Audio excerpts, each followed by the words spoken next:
Kitabu hiki cha Yeremia kimeandikwa na huyu Yeremia mwenyewe, na Yeremia ni miongoni mwa manabii wakubwa wanne waliokuwepo kwenye Biblia, akiwemo Isaya, Yeremia mwenyewe, Ezekieli na Danieli. Hawa ndio manabii wakubwa waliomo ndani ya Biblia. Kwa hiyo tunamwona Yeremia hapa anaitwa ama anaanza hii huduma akiwa na miaka 21. Yeremia aliitwa kwanza hii huduma akiwa na miaka 21. Mungu anazungumza na Yeremia hapa, anamwambia ule mstari wa 11, neno la Bwana likanijia, anasema hivi, waona nini? Mungu anamuuliza Yeremia, unaona nini? Bwana Yesu asifiwe sana.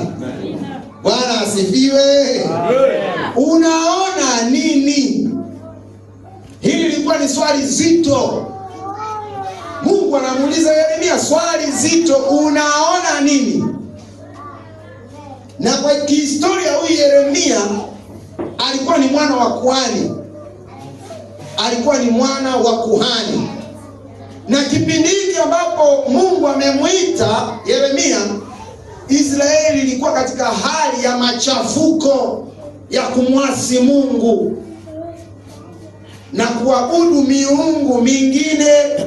Sasa anaibuliwa mtumishi wa Mungu Yeremia, alafu Mungu anamuuliza, unaona nini? Sikia jibu ya Yeremia analosema. Anasema, nikasema naona ufito wa mlozi. Haleluya.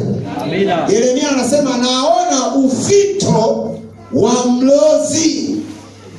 Sikia jibu la Mungu anasemaje hapa. Anasema, anamwambia sasa Yeremia, anasema hivi, ndipo Bwana akaniambia, umeona vema. Mimi ni jicho la Mungu, wewe ni jicho la Mungu.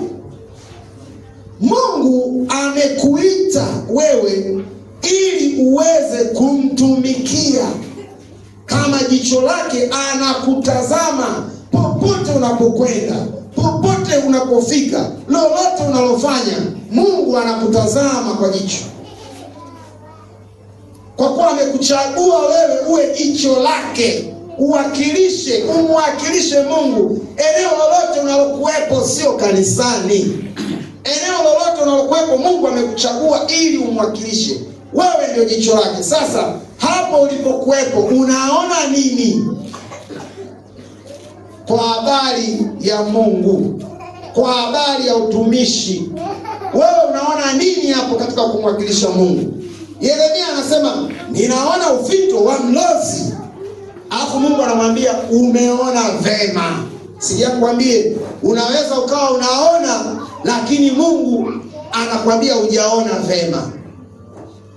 Yeremia kilichofurahisha ni kwamba kile alichokiona Mungu ndio anamwambia umeona vema.